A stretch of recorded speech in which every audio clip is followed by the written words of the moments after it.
네, 교수님 최근에 그 이 일련의 이 연쇄살인이라고도 좀 불려지기도 하고요. 네, 그리고 이제 여러 사람의 피해자가 나오고 뭐 생존을 하셨지만 또 자칫했으면 뭐 3-4명 죽었을 상황이어가지고 차철남 이름은 공개가 됐고 공개 수배 때문에 이름이 알려졌죠. 얼굴까지 알려졌는데 5월 19일 날 이제 지명 수배가 내려지고 바로 좀 검거가 됐습니다. 이게 뭐 여러 가지 알려진 바가 있어요. 본인 주장은 뭐 돈 관련된 갈등 때문이다, 날 무시해서 그랬다 등등의 이야기들이 있는데 사실 이제 주요 타겟도 있고 또 어떻게 보면 좀 부수적으로 보일 수도 있는 다른 공격 피해자들도 있는데 이거 어떻게 봐야 될까요? 오랫동안 거주하는 이주 노동자 이슈가 핵심입니다. 이주 노동자 중에서도 일거리가 없이 그냥 거주하는, 그러니까 이런 경우가 이제 우리 경제가 좋았을 때는 이주 노동자가 많이 와서 뭐 했지만 이제 경제가 안 좋아지어도 이 사람들도 갈 데가 없는 거예요. 그러니까 이게 왜 문제가 되냐, 이 말씀을 왜 굳이 드리냐 하면은 활발하게 노동을 통해서 무엇인가를 할 때는 주변의 갈등 요소가 덜합니다. 왜냐면 자기도 돈을 벌고 돈이 벌릴 때고 자기도 이제 뭐 가장이든 뭐든 경제 활동을 하면서 근데 그게 안 될 때는 집에 있거나 아니면 거주지에 있거나 아니면 다른 사람들과 그 노동이 아닌 다른 방식으로 뭐 그게 뭐 흔히 말하는 돈을 빌려주고 받고 아니면 주변에 이런 것들, 그럼 반드시 갈등이 생길 수밖에 없습니다. 특히 돈 문제가 생길 수 있어요.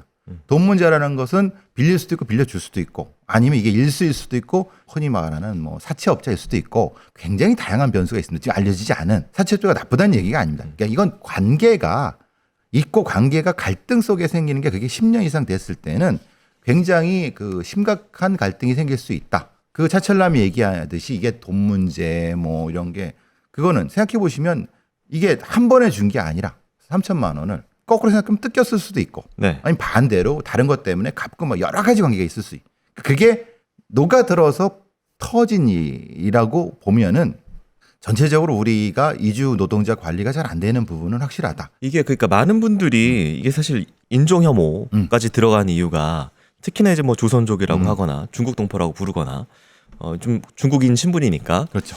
근데 이제 신림동이나 특히 뭐 대림 이쪽에서는 화가 났을 경우에 그러니까 특히 방식이 칼을 이용해서 이렇게 칼부림이 좀 많아요. 우리가 미국 같은데 이주민으로 가서 했을 때 흑인 지역이라든가 아니면 그런 지역에 갔을 때 자기 방어를 어떻게 할 거냐.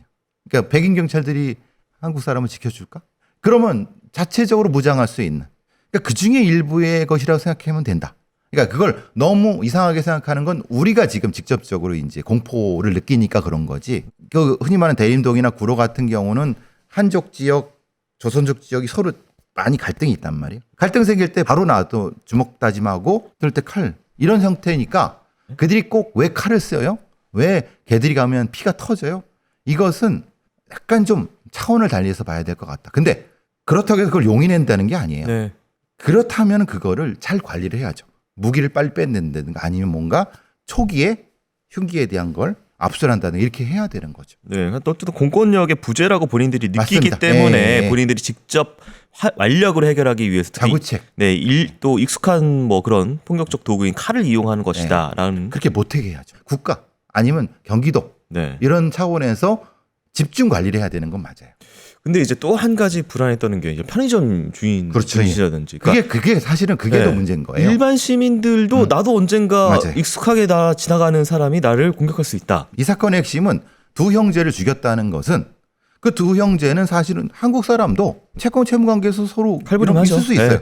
문제는 그러고 한참 며칠 뒤에 자기와 안면이 있는데 감정이 별로 뭐 그렇게 높지 않은 60대 점원을 공격했다는 게 문제인 거예요.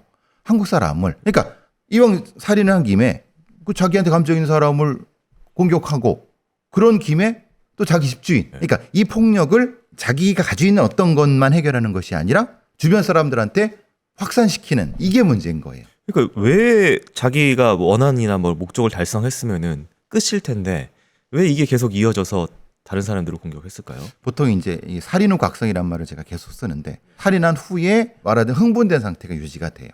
이 흥분된 상태가 유지되면은 자기가 무엇이든 할 수 있을 것 같아. 그럼 뭐가 되냐면 평소에는 눌려 살았어. 뭐 저기 편의점 그 주인 아줌마가 그러니까 영혼이 그냥 사무적으로 돼 있는데 그게 고가올 수 있어요. 그게 이제 뚜껑이 열리는 거지. 각성돼 갖고. 아, 저 여자도 나를 무시했어. 그러니까 요번에 한번 손을 봐줘야지. 그 여성분 60대 여성분은 전혀 그런 의도가 아니고 네. 그런데 우연히 왜 그러냐면 얼굴만 공격했다는 거 보시면 아시죠. 그건 뭐냐면 죽일라 그런 건 아니라 분풀이가 됐. 그리고 집주인을 매복해서 복부를 공격했어요. 그러니까 생각해 보세요. 집주인이면은 월세를 내고 막 그랬을 거란 말이에요. 네. 그럼 생활 관계에서 갈등이 있을 수밖에 없어요. 그거는 뭐 한국 사람 마찬가지잖아요. 그 집주인이 나쁜 사람이 아닙니다. 근데 그게 얘 머릿속에는 각성돼 갖고 한번 손을 봐줘야 된다. 그것 때문에 그런 거예요. 근데 많은 분들께서 걱정을 하시는 부분이 또 비슷한 시기에 또 다른 또 일들이 좀 최근에 코스에서 또 똑같은 터지고 그래서 막 뭘로 해갖고 막 칼 들고 쫓아다니고 그러니까 이게 관리가 안 된다는 거예요. 한 번 쓰니까 경찰이 어떤 당국이 대응을 안 하니까 이거 써도 되네? 하고 모방 범죄 심리가 계속 나타나는 거예요.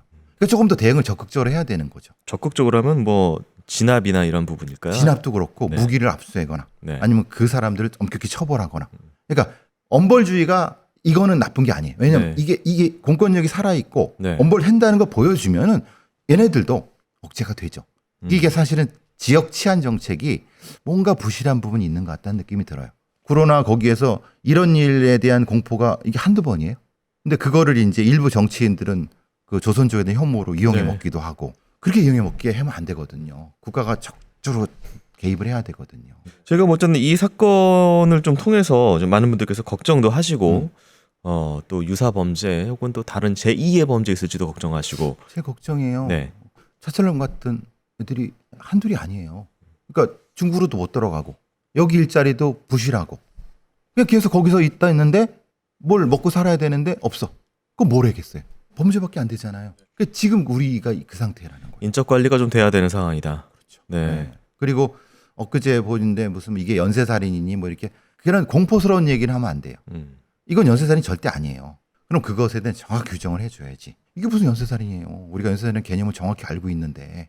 그러니까 이거를 함부로 쓰니까 사람들이 연쇄살인범 없대며 막 그러잖아요. 어쨌든 쿨다운하고 다시 뭐 각성되고 이게 반복이 이렇게 돼야 되는데 열린 상태로서 계속 달리는 거니까. 그렇죠. 이건 연속살인이나 스프리머더 범죄에 들어가지만 조금 이건 또 이주민 형태는 좀 다르게 봐야 되는 부분도 있어서 그렇죠. 뭐 어떤 부분을 좀 저희가 이 사건에 대해서 남은 기간에 좀 유의해서 봐야 될까요? 아무래도 이거는 이 범죄 자체는 본인이 범죄를 다 인정을 했고 네. 그리고 왜 했는지도 뭐 얘기도 했으니까 그건 문제가 거기서 처리하면 되는 건데 문제는 이제 이와 비슷한 사람들이 어떻게 접근할 수가 있느냐. 이와 유사한 사람을 어떻게 관리할 것이냐. 이걸 지역 치안 차원에서 좀 정리를 좀 해야 될 거라는 생각을 합니다. 정책이 자체가 없으니까. 일단 대책이 시스템적으로 마련되지 않으면 사실은 이제 국민의 불안을 지울 수 없을 것 같고 지금은 현재는 지금 그런 시스템이 부재하다라는 부분을 이 사건을 통해서 다시금 확인할 수가 있었습니다. 자, 이 사건의 이제 이후에 어떤 방비되는 모습을 시민분들께서는 계속 좀 귀추를 좀 주목해 주시고요. 오늘 교수님 좋은 말씀 감사합니다. 감사합니다.